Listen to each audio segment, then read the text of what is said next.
วีว่าเอ็มยูนิคเด้อบังเอิญเอ็มยูนิคเด้อเพจเอ็มยูนิคเด้อบูมเอ็มยูนิค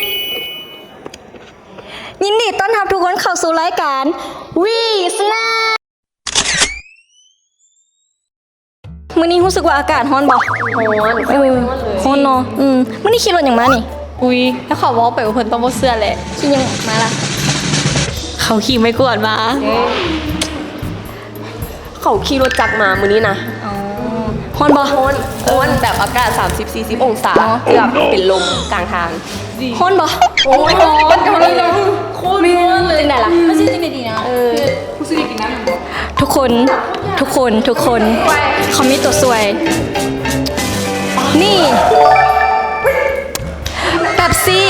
คำห้องว่าทุกคนสดชื่นขึ้นแน่นอนอยากลองมาโอ้ยว่าเขาก่อนเขาคิดไม่กวดมาโอเค โ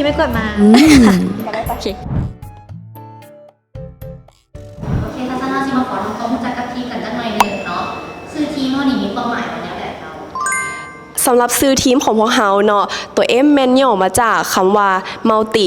แล้วก็คำว่า unique ก็คือแปลว่าความเป็นเอกลักษณ์เมื่อมันรวมกันแล้วมันก็จะแปลว่าความเป็นเอกลักษณ์ที่หลากหลายซึ่งมันก็แสดงถึงตัวตนของเมมเบอร์ของพวกเฮาทุกๆคนเพราะว่าทุกคนหันก็จะมีเอกลักษณ์ที่ว่าโดดเด่นเป็นของตัวเอง แล้วทีมเฮานี่นอกจาก5คนแล้วนี่มีคนอื่นอีกบ่หรือว่ามีทั้งหมดจักคนแล้วแม่นไผเป็นลีดเดอร์ทีมเฮา ซึ่งทีมเอ็นยูนิตเฮาแมนมีเมนลัก5คนเนาะซึ่งลีดเดอร์ของทีมเอ็นยูนิตของเฮาแมนมารีนาคนนี้เลย แมนเป็นลีดเดอร์เด้อ ลีดเดอร์เฮางามจังซี่เดี๋ยวในลีดเดอร์เฮานี่มีการดูแลสมาชิกทีมเฮาจังได๋บ่ มารีนาว่ะก็ดูแลเฮาสมาชิกภายในทีมแบบเป็นกันเองแบบครอบครัวแบบน้องก็สลองซองปีบ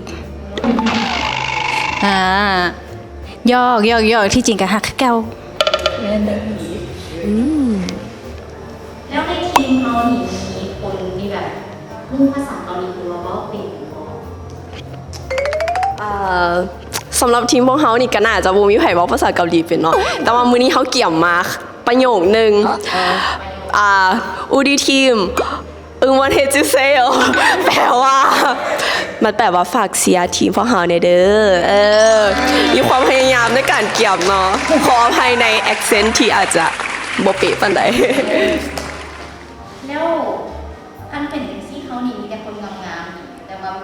ถึงสีงามแต่มีไผของที่แบบค่อนข้างจะบ่ทันคนหรือบ่ทันมุกของหมู่เวลาลิ่งอย่างมาก็จะแบบบ่เก็ตบ่หยังจังซี่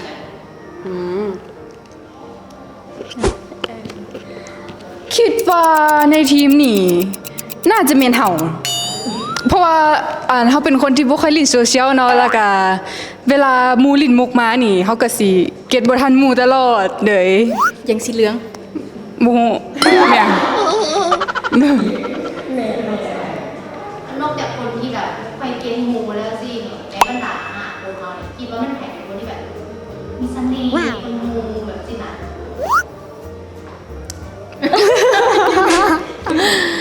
คำถามนี้ต้องบอกก่อนว่าเป็นคำถามที่หาคำตอบได้ยาก เพราะว่าตามที่ว่าไปเนาะเอ็มยูนิคเขาแมนมีความหลากหลายแล้วก็มีเสน่ห์ทุกคนแต่ว่าแตกต่างกัน แต่ถ้าให้เลือกคนหนึ่งหนะน้องก็สิตอบว่า คนที่เราเปรียบพ่อเปรียบผมเมมบอแม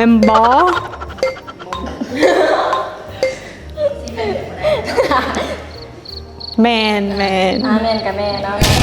ขอบใจเด้อขอบใจ น้องคนที่มีเสน่ห์ที่สุดแล้วเนาะวันนี้เขาอยากมาพูดเกี่ยวกับสกิลการเต้นของเราที่จังไหนเขาจะเป็นทีมนักเต้นเคป๊อปสิเนาะแล้วนอกจากเคป๊อปแล้วเรามีการเต้นสไตล์อื่นแล้วมีบ่ สำหรับทีมของพวกเฮาเนาะหลักๆพวกเฮาก็จะเต้น K-pop แต่ว่าในบางครั้งคราวก็จะมีการเต้นฮิปฮอปแต่ว่าก็เป็นส่วนน้อยในปีนี้เนาะลองมาลุ้นกันเบิ่งว่าทีมพวกเฮาจะมีการเต้นสไตล์แบบใหม่ๆเข้ามาในโชว์ของพวกเฮาหรือบ่ต้องติดตามในโชว์ของพวกเฮาปีนี้แล้วในงานดีเคป๊อปปีกับอินนี่เขาได้รางวัลอย่างแล้วโชว์เขาเป็นโชว์ประมาณไหน ในงาน VK Pop ปีทำอิฐเนาะทีมของพวกเราเนาะก็ได้ รางวัลชนะเลิศอันดับหนึ่งมาเนาะซึ่งว่าโชว์ในตอนนั้นของพวกเราเนาะก็จะcover วง Blackpink เนาะซึ่งว่าโชว์ของพวกเรามันจะเน้นไปที่เรื่องของการเฮ็ดให้คือศิลปินหลายที่สุดเนาะว่าจะเป็นทั้งคอสตูมพร็อพอย่างต่างๆเนาะการเต้นการแสดงสีหน้าอารมณ์หรือว่าภาพรวมของโชว์เนาะก็จะพยายามเฮ็ดให้เป็นคือศิลปินหลายที่สุดเนาะเพราะว่าเขาก็อยากให้ทั้งกรรมการทั้งผู้ชมเนาะรู้สึกประทับใจหรือว่าเห็นทีมนี้คือศิลปินหลายอีหลีโดยสิประมาณนั้น ที่ว่าทีมเขาเนี่ยมีความสามารถหรือมีอย่างโดดเด่นกว่าทีมอื่นในการแข่งขันปีนี้ ให้ตอบป่ะ คิดว่าโดดเด่นในปีนี้ว่ะก็น่าจะเป็นหน้าตา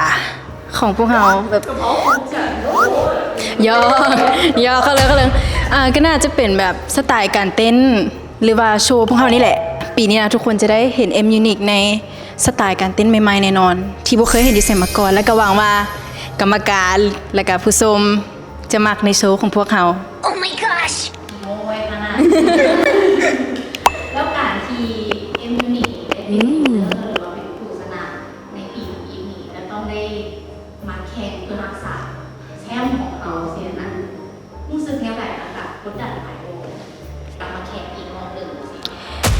การได้เป็นวินเนอร์ใน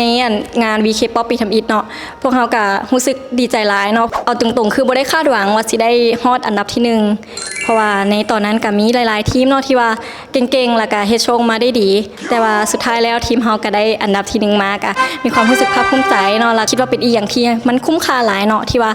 ทีมของเฮาได้ทุ่มเททั้งแรงกายแรงใจใส่ลงไปถามว่าปีนี้กดดันบ่ก็มีความกดดันพอสมควรเป็นอีหยังที่ว่าท้าทายเนาะเพราะว่าทางทีมงานก็ได้เชิญเฮามาขึ้นเวที Winner Stage ก็มีความกดดันแต่ว่าก็พวกเขาจะตั้งใจให้โชว์มาให้ดีที่สุดเนาะ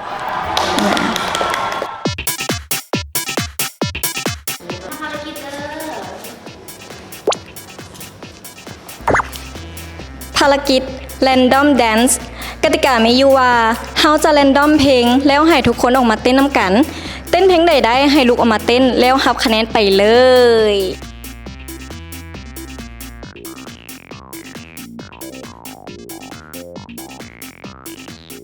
ตอนนี้เราจะมาเริ่มภารกิจกันเลยเนาะทุกคนพร้อมแล้วมั้ยพร้อม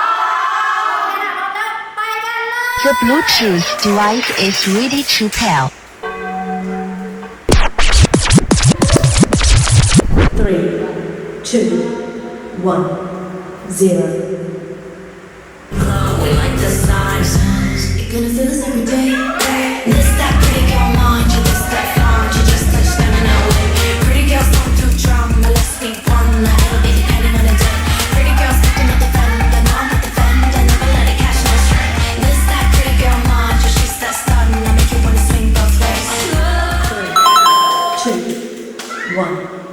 Zero.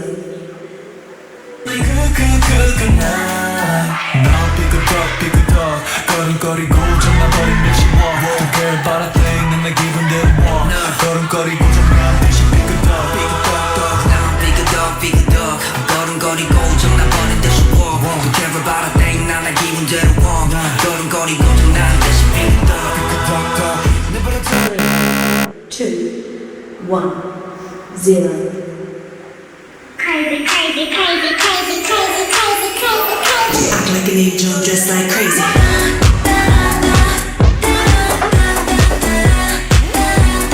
Act like an angel just like crazy.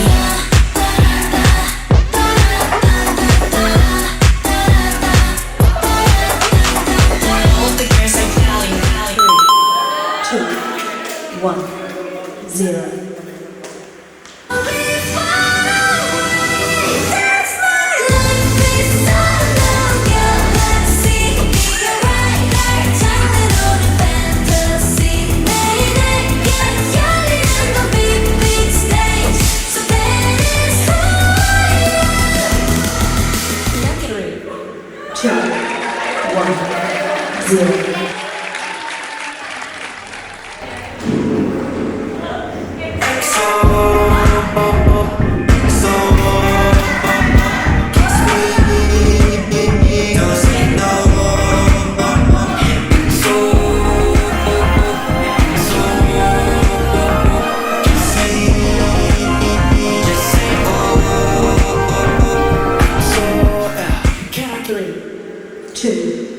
1 0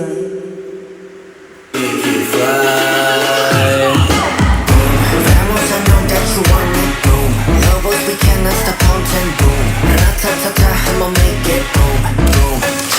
boom, boom. Vamos, I know that you want it, boom. Chaos be so catastrophic, boom. Ra-ta-ta-ta, I'ma make it, boom, boom, boom, boom. Push it back, it got you, got the 3 2 1 0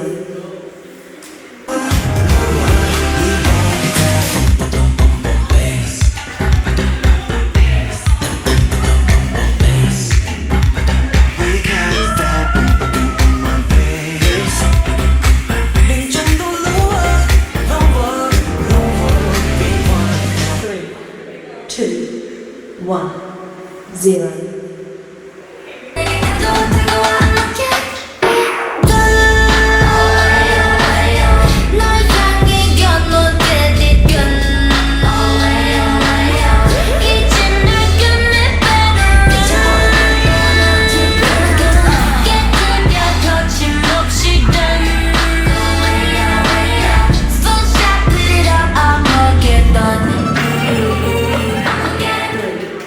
2 1 0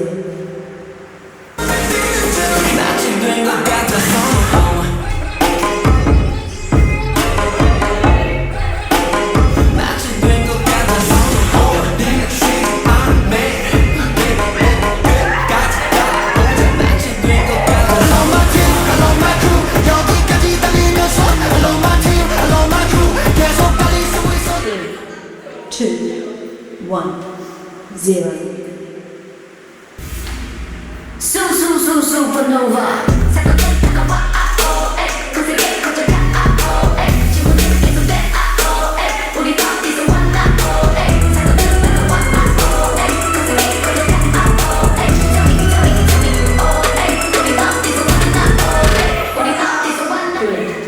Two, 1 0 But you've been started to touch. I don't want you way too much.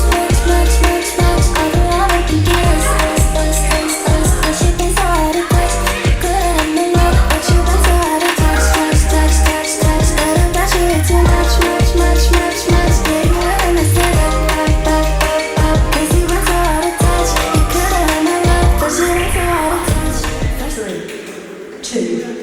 1 0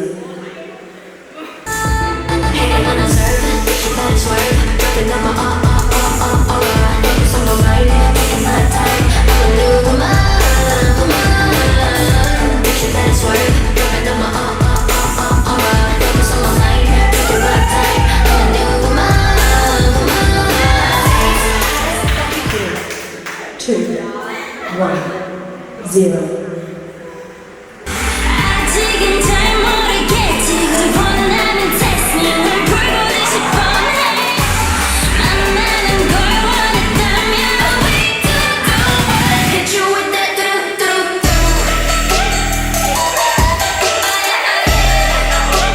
hit you with that do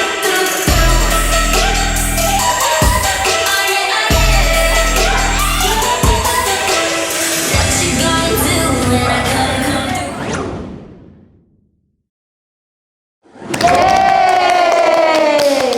โอเค ตอนนี้เรามาสรุปคะแนนกันค่ะเราเอ็มยูนิคเอาอีกไปได้ทั้งหมดจักคะแนนเอ็มยูนิคก็ได้ไปทั้งหมด11คะแนนนั่นเอง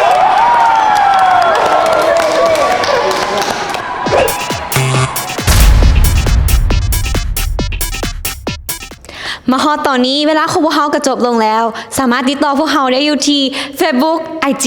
TikTok MUnit ขอขอบใจสปอนเซอร์หลักแบบซีและสามารถมาเชียร์พวกเขาได้อยู่ที่งาน VK-pop ในวันที่23พฤศจิกายนนี้ภายในงาน UID ยูทีเวียงจันทร์ไลฟ์เซ็นเตอร์เวลา5 โมงแรงเป็นต้นไป อย่าลืมมาเชียร์พวกเขาหลายๆเด้อ เย้